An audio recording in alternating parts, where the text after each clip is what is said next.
Good afternoon, everyone. Caoimhe Giblin is my name. I head up the client services team at ElectroRoute. It's interesting hearing Mark talking about analysis and studies they've done looking at the last 20 years of the electricity market. My remit today is a much shorter time frame. I'm here to talk about ISEM and what we've observed in the market. The market's only 9 or 10 days old, so I think the analysis that I'll be presenting, I have to caveat it that it's a very limited data set. It's looking at a week of data in a brand new market, so I think the results aren't going to be as, as much as looking into the future as the very interesting analysis from Mark there.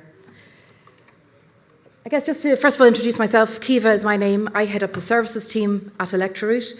We represent just over 1 gigawatt of assets in the Irish market where we're providing trading and other services. We have a team mainly based in Dublin. We have about 65 staff. We also have offices in Letterkenny and 2 offices in the UK. We've been trading 24/7 for over 7 years across power and gas markets throughout Europe. We're currently active in about 10 different jurisdictions. And I guess just to note that we're part of the Mitsubishi Corporation group of companies. Mitsubishi invested in ElectroRoute about 2 years ago, and that gives us, an A credit rating and has allowed us to develop some new, interesting bespoke products and offer those to the market that are underpinned by an A-rated PCG. So as I said, I'm here to talk about the new market, which went live last Monday on the 1st of October. Just as a recap, I guess the market was introduced in order to ensure that Ireland complied with the EU target model, and that has had the effect of synchronising the Irish power market with power markets across the rest of Europe. It's bringing Ireland from a very, passive market. The SEM has been very passive, particularly for wind farm owners who didn't have to actively participate in the market. They just produced their power and they got paid a price. The new market introduces a lot more complexity, particularly in terms of the timeframes of the market. So we've moved from one market to having a number of different time periods in which participants have the opportunity to trade. So that starts in the day-ahead stage, which occurs at 11 o'clock the day before delivery. And in the day-ahead market, participants submit bids that sets out how much power they forecast they're going to either consume or produce the following day. That goes into a European-wide algorithm, and a power price is set for the Irish market. There's subsequent opportunities to trade. There's 3 intraday auctions over the course of the day, and there's also a continuous market where participants can trade if they can find a counterparty to trade with. At the end of the day, then the balancing market looks at what power was actually traded in the ex-ante markets and compares that to what power is actually produced or consumed. And any imbalance in that for each participant is cashed out at an imbalanced price. I guess the biggest change for wind is that traditionally it didn't have to worry about this. It just produced power and it got paid. The way REFIT has been structured, it means that wind farms are incentivized to try to achieve as much of the day-ahead price as it can. So we're seeing a lot of wind trading in the day-ahead market at 11 o'clock the day before delivery. Now, I guess a lot of wind forecast experts in the room, and they know it's not possible to forecast wind with any accuracy, especially not maybe 36 hours before wind is due to deliver. So as a result, those forecast errors are ending up in the balancing market and causing some interesting features to emerge in the balancing market. I guess, as I said, the market went live on the 1st of October. For us at ElectroRoute, it really kicked off on the 30th of September, on that Sunday, because the first bids were due in at 11 o'clock that day. We'd all our IT staff and our traders and our analysts and commercial guys all turned up in the office that morning to watch the first buttons being pushed to submit the first auction results. I guess everyone was very relieved to see that our systems worked, that the SEM systems worked, that SEM-OPX was working, and everything so far has been working as it has been intended, which is a really good start to the market given the complexity and the huge systems and infrastructure challenge that was facing everybody. So ever since then, our traders have been busy trading away 24/7, managing our positions and managing our clients' positions. So as I said, I'm just going to touch on some of the observations or some of the trends that we're seeing in the market. It's been quite a dramatic week. When I was asked to speak about about ISEM and about the first week, I was worried I wouldn't have much to talk about. But I think it's fair to say there's been a lot of interesting trends emerging. I guess part of the challenge is trying to understand which of those are just symptomatic of it being a new market and which of these are long-term changes that are going to underpin the market. So I'm going to cover 5 areas. I'm going to look at 5 different graphs just to show what's happened in the market. First of all, I'm going to look at the liquidity we've seen in the market. In other words, how much power is actually flowing through each of the different ex-ante market timeframes. I'm going to look at how the day-ahead prices have performed, what we're seeing in the day-ahead prices in ISEM compared to where prices were in the SEM market. I'm also going to look at the imbalance market, which is the market, I guess, that's concerning most people, particularly wind, because we have seen a huge amount of volatility there. I'm going to touch briefly on negative power prices and the phenomenon we're seeing where we're having some pretty scary negative prices emerging. And then finally, going to talk about what that means for a wind farm in terms of its balancing costs. So the first slide looks at the liquidity. What volume of power is being traded across the different market timeframes. So you can see here it's quite dramatic. The yellow bars represent what's being traded in the day-ahead auction, the very first auction at 11 a.m., the day before delivery. Overall, over the course of the week, it was about 90% of power was coming into the day-ahead auction, and then maybe 4 or 5% in intraday 1, and then smaller amounts in intraday 2 and intraday 3. For wind, that's particularly important.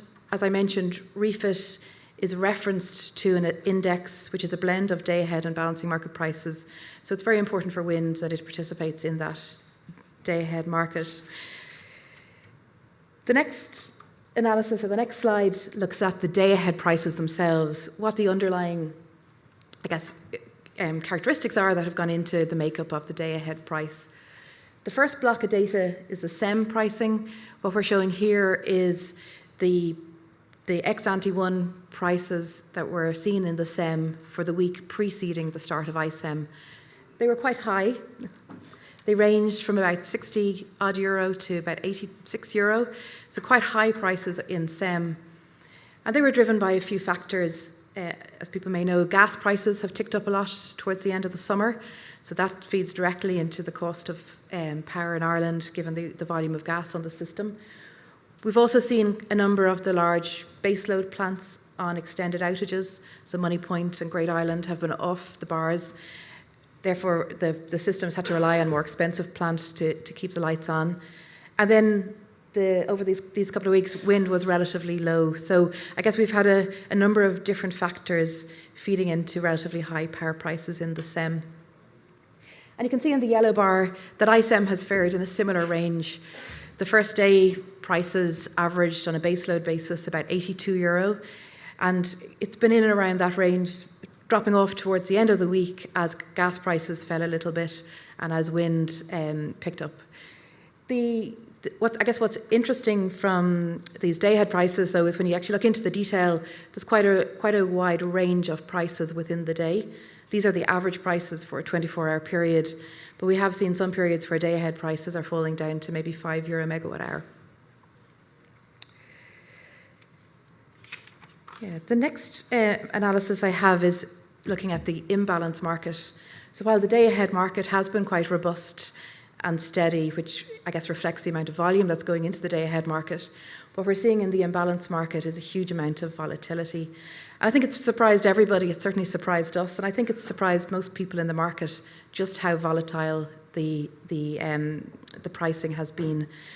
You can see in the graph here we've had a lot of peaks and a lot of troughs. The highest price when I produced this graph was €684, but that was superseded just after I emailed the slide pack to Lorraine with a price of €1,500. So seeing a huge amount of upside or a huge amount of uplift in the day-ahead prices. And then on the reverse, we're seeing a lot of negativity. We're seeing prices as low as minus €270 in the market. I guess for wind, this is very significant for wind. Because of the forecast error it inherently has to bring to the balancing market, it's exposed to these prices. And many times for wind, the way wind is correlated with the market, Often wind is short when prices are high or is long when prices are very low. So that has quite a fundamental impact on the revenue streams for wind farms. How the prices are actually set or constructed in the market is very complex, and it's one that all the market participants are watching very closely. And basically, for every half hour, EirGrid is taking various energy actions and non-energy actions to manage the system. Some of those are system service related actions such as managing the voltage control on the network or managing inertia. And those actions are not included in the power price. But what are included in the power price are movements in plant positions in order to balance the system. So in the periods of very high prices, we're seeing this is being caused by EirGrid calling on very expensive thermal units in order to provide power into the system. So, for example, this peak on week 1 that resulted in a €684 price, that was mainly caused by a unit in North Dublin, Huntstown unit, which was called on at short notice, and it had a bit of price in the high €900 a megawatt hour, and that pushed up the price. On the other side, we're seeing the negative pricing being caused by EirGrid decreasing the power from some market participants, for example, demand-side units or waste-to-energy or CHP units, who have bid in quite a high price as being the price that they want EirGrid to compensate them for turning down their power production. So I guess a lot of volatility, and as I said, a lot of market participants are really scrutinising this at the moment to make sure that the TSO, that EirGrid is making the right decisions, making the decisions that are in the economic interest of the system. We've heard just in the last day or so that EirGrid are looking at some of the data and some of the calculations and algorithms that contributed to the balancing price to make sure that they are truly reflective of the costs to the system. But just to note, the high price, the €684, that price is higher than the €500 strike price under the capacity market. So I think to date there's been 3 instances where the prices in the market have gone above €500, which is very significant for holders of a capacity market contract. Under the reliability option structure, those projects or those participants have to pay back to the system the difference between the power price and the strike price. So if they're not producing when those prices are hit, I guess it's quite a big exposure there. A lot of market commentators and analysts thought that there wouldn't be too many of these extreme events in ISEM, but in the first 9 days or so we had 3 of these events. So it's certainly focusing the mind of the big generators who have these capacity contracts, making sure that they're available and producing power when these spikes hit. As I mentioned, we've seen some extreme negative pricing. Over the first 9 days, in the Irish market, we've had 38 half-hour periods where negative prices have resulted, which is a huge amount. It's actually about 10% of the half-hour periods in that time frame, and very dramatic, has a very dramatic impact, particularly on wind farms. That means that if a wind farm is selling into the balancing market, if it has under forecast its production at the ex-ante stage, or if it's just spilling into the balancing market, that means that wind farm has to pay back that price to the market. If I look at, to compare that 38 figure, if we look at the UK market over the same 9 days, they had just 9 instances of negative pricing. And in the SEM, for the 9 months up to the 30th of September, they just had 8 incidents. So it is a dramatic increase in the volume of negative pricing.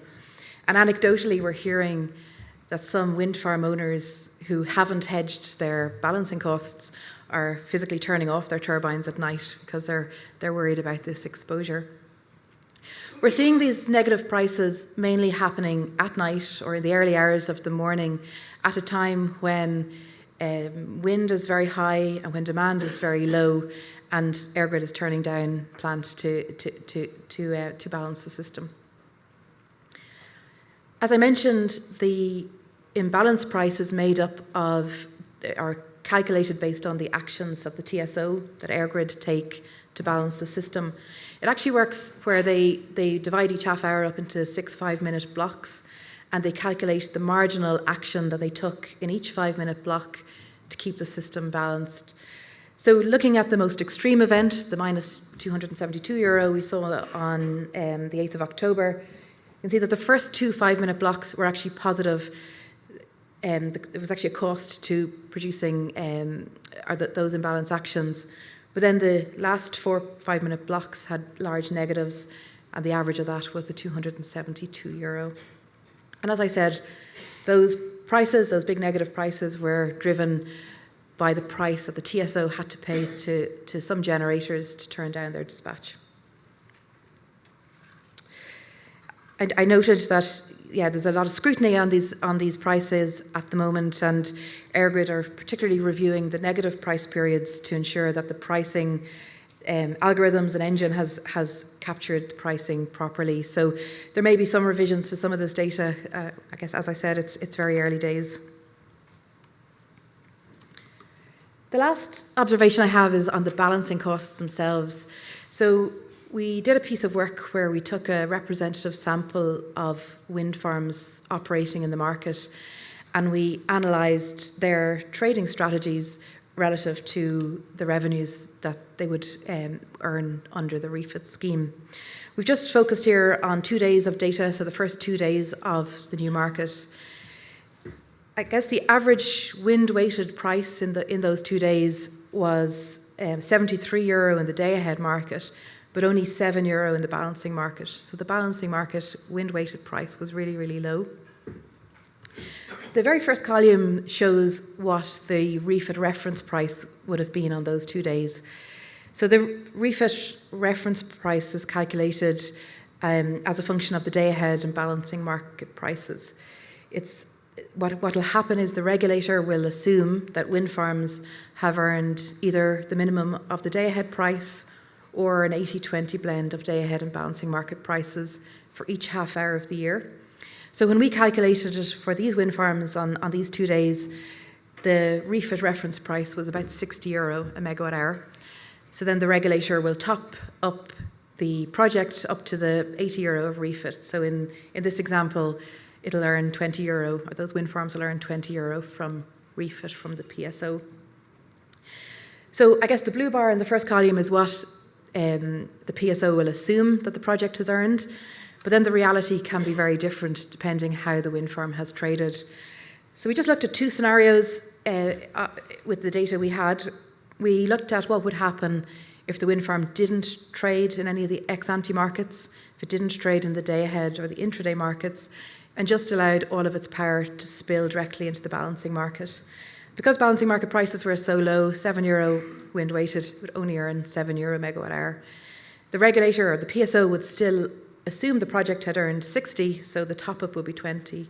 So the white gap in the middle is effectively the balancing cost for those 2 days for that wind farm, about €50 megawatt hour. So I guess it just demonstrates that there's a huge disadvantage to projects who haven't participated in the ex-ante market. We then looked at what would happen if those wind farms traded the forecast that was available immediately before the day-ahead auction.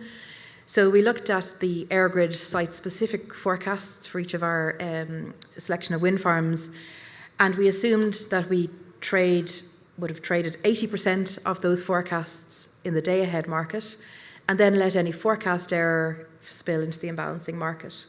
So it was good to see that the prices were much more robust. The wind farm got the advantage of getting the day-ahead revenues for a big proportion of their power, but given forecast errors, there was still quite a substantial amount flowing into the imbalance market. And in that scenario, I think they earned about €40 across the ex-ante markets. They would have received €20 refit top-up, so there's still a gap of about €20 there. I guess the key message from this slide is that for wind farms, based on the data we've seen over the first 9 days, it's really important for wind farms to be active in the ex-ante markets, to be active in the day-ahead market, to be trading in that market so that it earns the more robust pricing in that market, and so that its refit top-up is reflective of the actual revenues, the market revenues that it has earned.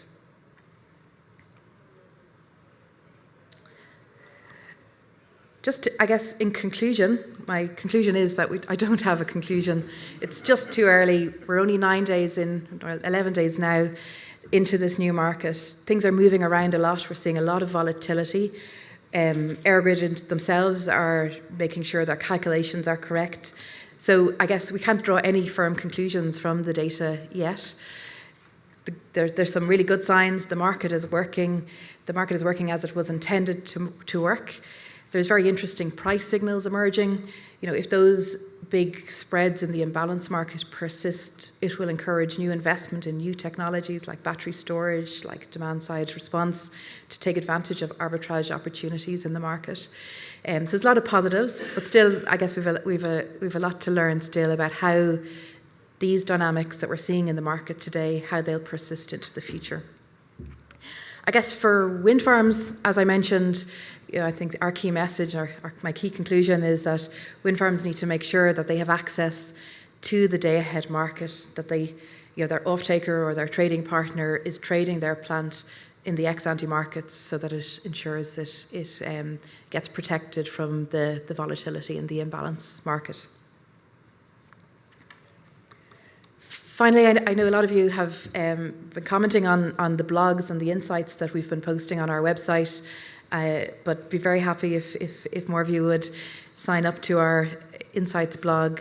Over the next while, we'll be continually updating the market with what we're seeing and the analysis that we have gleaned from all the market data. Thank you very much.